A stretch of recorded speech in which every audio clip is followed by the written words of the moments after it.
So it was a late night at the end of December 2014, and at this point I'm just so fucking depressed. You know, my last 2 years have been absolute bullshit. You know, I've just wanted to hurt myself. I just want to get rid of myself because I haven't found purpose in my life these last 2 years. And I didn't know a point in life at this point. And so I'm talking to my friend Emily, and she's like my lifeline. When you have depression, you have these people who you contact and you lean on, because I'm just venting to her and ranting to her about all my problems, and she's listening to me for hours and hours late in the night. And so I have this rope in my left hand because I'm trying to kill myself tonight. And so hours and hours go on, and I realize Emily can't help me, I can't help myself, and I don't want to help myself. And so I start talking to her, and I'm saying, I'm sorry, I'm so sorry that this has to happen tonight, and it's going to happen tonight because I want it to happen.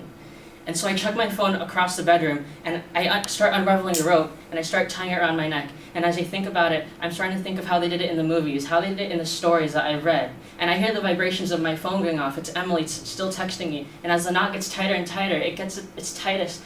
And I hear the doorbell ring. The doorbell rings. And I'm like, who is this? Who could it be? And I hear, it's Anaheim Police Department. And I'm like, shit. So I hear my dad storm out the door, and he's wondering, why is the police here? Why? And they're asking for me, Justin. And he's like, why my son? What's happening? And he doesn't know that I'm suicidal at this point. I haven't talked to him about all this. And so the police is interrogating me on the couch. My dad's on the phone with my mom because she doesn't know what's happening. And the police, they urge me to go to the emergency room, or else they're going to call ambulance here. So my dad complies, and he brings me to the emergency room, confused. And this is my second visit to the emergency room for depression. So the psychologist is talking to me on the bed, and she's saying, Justin, this is serious. We're going to have to put you into a 72-hour hold involuntarily. And so I'm clutched here, and I'm breathing really heavily because I don't know, should I trust the system? Do I trust the system? Do I want to go to a place where I think it's all these crazy people, all these crazy white people, all these druggies, all these like meth addicts, and I don't want to end up in a solitary confinement chamber? And so I trust them, I give them my trust, and they load me up onto this gurney. I'm strapped in, but all my mind wants to wander outside of my body. And so I feel the bumpiness of the asphalt, and I'm loaded onto the ambulance. And it's disorienting because I'm riding backwards and it's complete darkness. And all I remember is the paramedics telling me, everything's going to be okay, Justin. Everything's going to be okay.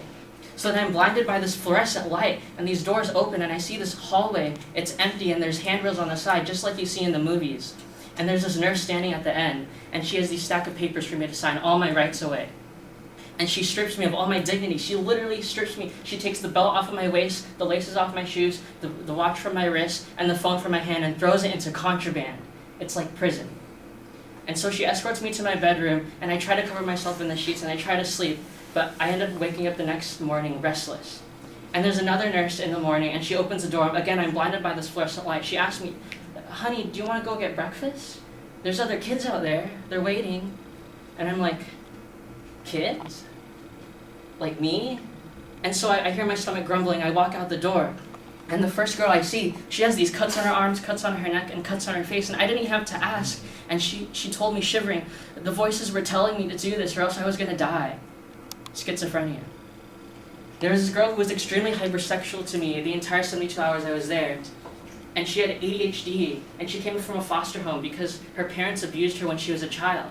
And there's this boy who came hours after me when I was hospitalized the night before because his mom died, and his family sent him in because they thought he was going to hurt himself.